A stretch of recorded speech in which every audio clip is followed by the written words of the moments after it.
сега и обяснявай. Като стар майстор. Ето, това е, както виждате, от таблет вече не личи какво беше и как, но ви показвам как най-добре да свалите тъча. Така ли? Да го довършите. Да го довършите, да го поправите. Ето така внимателно. То не мязато и да поправим. Естествено, аз имам опит, но на вас ви препоръчвам да се сложите очила, защото тия финните стъкла. И кухненския нож на жената. И кухненския нож на жената. Желателно е да не реже много, защото е хубаво да останете, да имате и някой друг пръст да ви остане. Тъй като аз съм свикнал вече 3 пръста вече не ми работят. Нали? За да можете да извършите тази операция, най-малко 3 пръста не трябва да ви работят на ръката, за да може да пипнете да имате подходящия ъгъл. Той майстор Лука. За да се получи ремонта. Така, имайте малко търпение, сега ще се случи нещо. Да. Ето както ти си голям блогър. Както виждате, личи, че го прави за първи път. Ади бе. Да.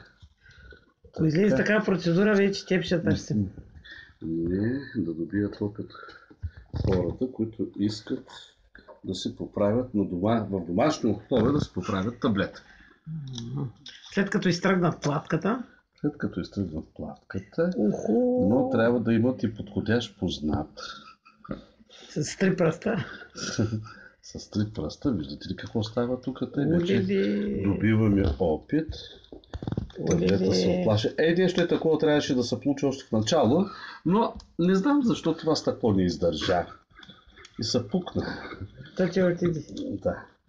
Тъч ли, какво е ли, що ли, замина. Тъч го направи на пръч, ама. Ка се размири са работа.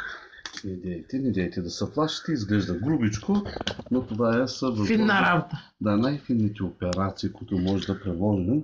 Ти ще кажеш от фите си за той се изпочи.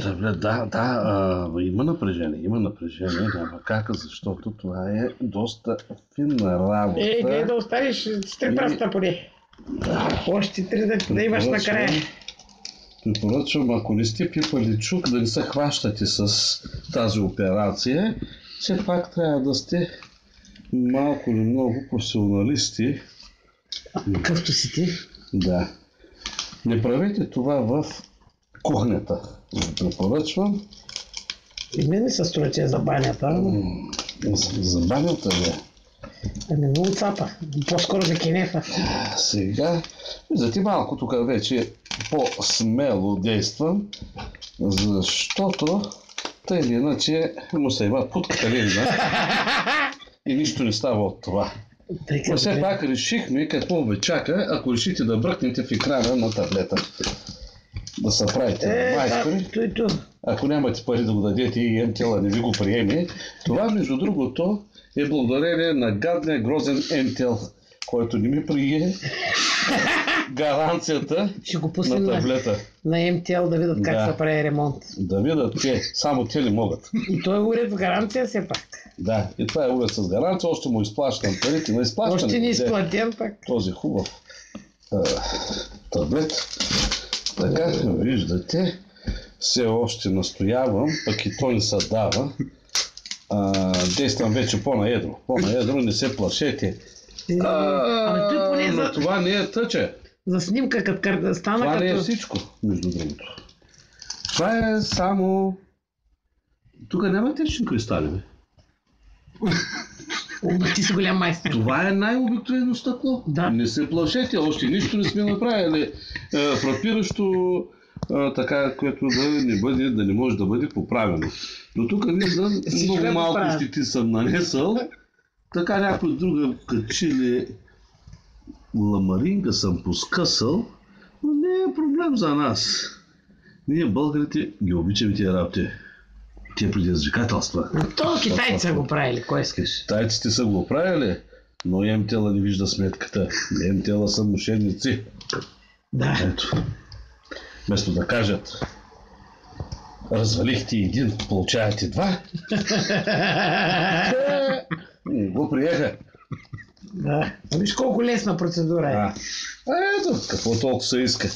Колко ще да им отнеме от времето, а при положение, че аз го правя с домашни инструменти, те предполагам, ще им се намери някаква по-такава специална отверка ли ще бъде, какво ще бъде.